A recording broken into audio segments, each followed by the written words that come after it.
Hey, I'm Laura. Just quickly, we here at GRITtv are proud to bring you independently produced content every day. Now it's your chance to help us. GRITtv has been offered a $100,000 challenge grant. Every dollar you give right now between now and June 30th is worth $3 to us.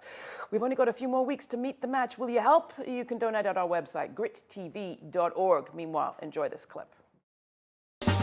Recycling gets a bad rap. People complain it's a chore, that it all ends up in the landfill anyway, that it's just no fun. Well, enter developer and artist David Belt and his development company, Macro C.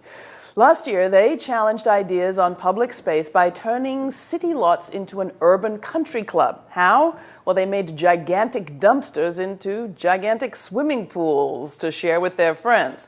This year, they're tackling recycling glass, partnering with popular do-it-yourself magazine Ready Made for the newest project, Glassphemy. For more information on all of this, check out our website, GRITtv.org. But right now, sit back and enjoy the recycling like you've never seen it before. We have a bunch of weirdos that decided to smash some bottles, all right? And they are weirdos. Come on. Oh, nice. It's like punk rock recycling. What was the point of punk rock music? Well, the point of punk rock music was to wake people up and really make people pay attention, you know? And I think every movement needs that, whether it's music, whether it's art, whether it's the environmental movement.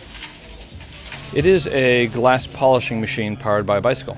If you were going to put it in your fish tank, you probably don't need it to be as polished, but if you're going to be using it in your flower bed where you may be walking on it with bare feet, you'd have to polish it for longer, and that'd probably be 22 to 25 hours. So it polishes glass that has been broken in the machine that is standing next to us here, and we take the glass out of the glass breaking machine and put it into a wheelbarrow and then put it into the top of what was a cement mixer. I'm interested in kind of repurposing stuff, and I've built a lot of, projects that are not that meaningful to me commercially over the years, and now I'm at a point where I really want to do things I'm more interested in. Basically, I use a scissor lift. We'll bring people up to above that Macro C sign with a six-pack. Everyone gets a six-pack tonight. And there'll be people standing on the other side, and you'll take the bottle and just throw it at them as hard as you can, and it'll smash or not smash. This thing's made out of tube steel and bulletproof glass. Mic'd up the metal, the tube steel.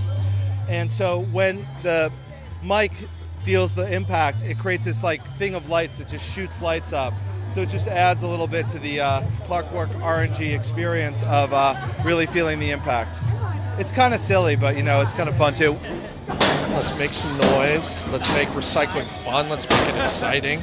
Let's make people pay attention by being loud and obnoxious. Let's get out a little aggression, and then let's see what we can do with all this glass that we've got here. It's all about reuse, recycling, repurposing materials, which is something Ready Made's always been very interested in. So what we did was work with them to create a contest that you can enter on readymade.com, where if you submit your ideas in an essay form, as a drawing on the back of a napkin, as a CAD drawing, for the best uses for what you could do with all this recycled glass, Macro C will actually make it, and it will become part of this installation. I own the property. She owns it. All right? And she lets me run it. I think it's a good idea. If it was, I don't know if it'll ever come to reality. What do they do with the old bottles when they get them back anyway? Do we know? But when you bring them back to a store for deposit, what do they do with them? They recycle them. You really believe they're recycling them? I don't know.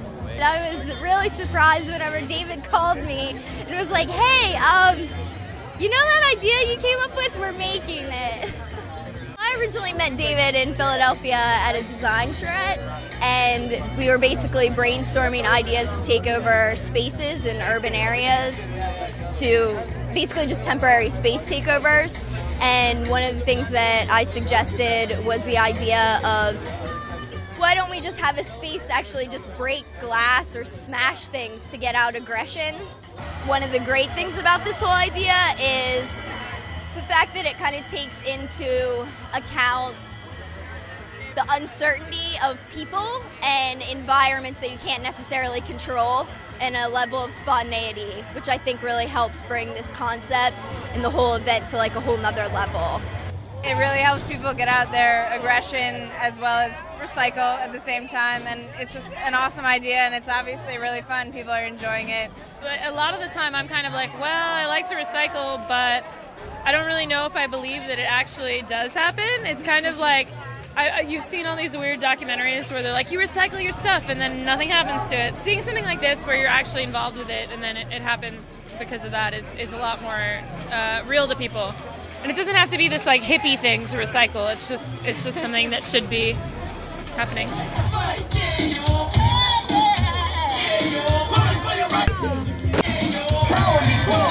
And I'm out to get it. I know some of you ain't with it.